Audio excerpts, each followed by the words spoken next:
SSS members and pensioners, it's me, Angel. Welcome sa aking YouTube channel. Sasagutin ko tong comment ng viewer natin pero itago ko lang yung pangalan niya.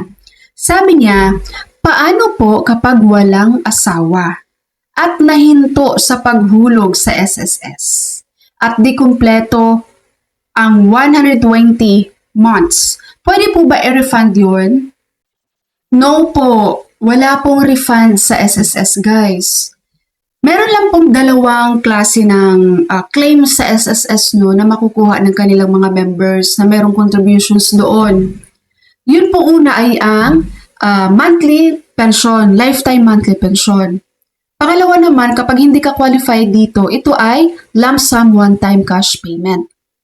Pero tandaan nyo po, maa-avail nyo lang po ang mga yan. Makakapag-claim lang po kayo sa SSS kapag nasa retirement age na po tayo. And that is 60 years old and up. Sa case nyo po, doon po sa nag-comment, kahit po hindi nyo na yan hinuhulugan ngayon, makukuha nyo lang po yan sa SSS, ang mga hinulog mo dyan, kapag kayo po ay nasa retirement age na po. Sabi nyo, hindi nyo naabot ang 120 months na contributions. So, ibig sabihin, ang makukuha nyo lang dyan ay lump sum one-time cash payment. Pero nga, ma-avail mo yan kapag nasa retirement age ka na.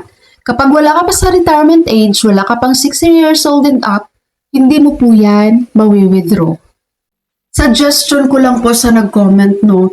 Ma'am, kung bata ka pa naman ngayon, at kung kaya mo pang mag-contribute, kaya mo pang makaabot ng 120 months hanggang sa mag-retire ka, sana po ituloy mo po yan. Sa ngayon siguro hindi mo pa po nakikita kung gaano kahalaga ang maging pensyonado ni SSS kapag tayo ay tumanda na, kapag tayo ay isang senior citizen na. Pero sinasabi ko po sa inyo, ma'am, ito hindi ako magsasuggest kapag alam kong hindi nakakabuti sa inyo, ha. Sinasabi ko po sa inyo na napakamahalaga, napakalaking tulong na meron po tayong inaantay na pensyon buwan-buwan po sa SSS. Kahit pa maghulog ka lang dyan, ang pinaka-minimum, 750 pesos monthly, hanggang sa mabuo mo po yung 120 months. O baka may mag-comment na naman dito ha, sasabihin, bakit hihintayin pang mag-60? Ang tagal naman ng 60. No, yung mga mindset nyo talaga eh. Si SSS po, hindi po ito dinesign. Hindi ito katulad ni bangko ha, na anytime pwede nyong i-zero ang account nyo doon.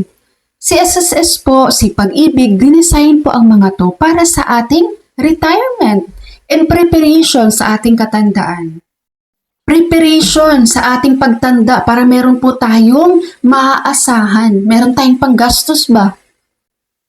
Kasi alam niyo naman pag senior citizen na guys, ang hirap, hindi na kayo makakahanap ng trabaho niyan eh.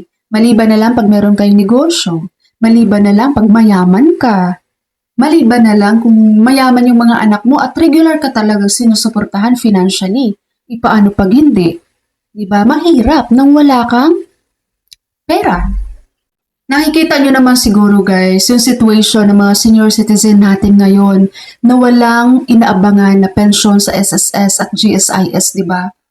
Nagkukumahog na pumila sa social pension ng DSWD na 1,000 pesos monthly. Ilang araw mo lang na budget ang 1,000 pesos, guys. Ang ibang seniors naman natin dito, 10 years nang naghihintay na masama sa payout ng social pension ng DSWD. Pero walang nangyayari. Gusto nyo ba ng ganong buhay pagtanda nyo, guys? Ang hirap ng ganyan. Tandaan nyo, hindi lahat ng senior citizen na hindi pensyonado ni SSS at GSIS ay pasok sa social pension ng DSWD. Napakaraming senior citizens, over 1 million ang ating senior citizens ngayon sa Pilipinas, guys, na naghihintay na makapasok sa social pension ng DSWD. Imagine ha, wala silang pension, guys, sa SSS at GSIS. Tapos waiting pa sila sa DSWD. Paano na lang yung buhay nila ngayon? Wala silang natatanggap. Samantala, kapag pensyonado ka ni SSS, ang dami mong benefits na makukuha dyan. 'Di ba? Lifetime monthly pension sa SSS habang buhay ka pa sa mundo. Kahit ilang taon ka pang nagpe-pensyon na, kahit 30 years ka nang nagpe-pensyon kay SSS, no? Kahit 20 years na pensyonado ka pa rin, makaka-receive ka pa rin ng monthly pension mula sa kanila. Maliban dyan, tuwing December, meron kang 13th month pension. Doble ang makukuha mo sa December dahil doon sa inyong 13th month pension. At maliban dyan, meron kayong pension loan sa SSS. Pwede kayong mag-pension loan kapag kinakailangan. Okay, at maliban dyan, kapag nawala na kayo sa mundo guys, yung may iwan nyo ay may makukuha pang funeral claim. Kung buhay pa yung asawa at below 21 years old mo na anak, hindi magpapatuloy pa yun ng iyong pensyon sa SSS. Diba? Ang ganda ng benepisyo ni SSS guys. Yung iba dito, masyado lang makitid yung mga utak nyo, hindi nyo nakikita kung gaano kahalaga na ikaw ay pensyonado ni SSS, na ikaw ay member ni SSS. May iba kasi dito guys, na mga member ni SSS, no? Negative agad yung pumapasok sa isip nila. Di nila nilalawakan masyado yung isip. Tapos pagdating sa katandaan, wala na. Doon na lang marirealize na ganda pala kapag pensyonado ka ni SSS, no? Maiinggit ka na lang sa kapitbahay nyo na tuwing monthly payout sa kanyang SSS pension ay nagwi-withdraw sa ATM. Okay? SSS members and pensioners, sana may natutunan kayo sa video ko today kahit mostly ay sermon. No? Sermon, hindi naman sermon yun guys.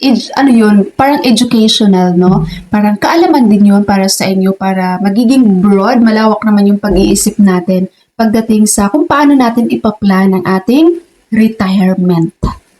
Alright?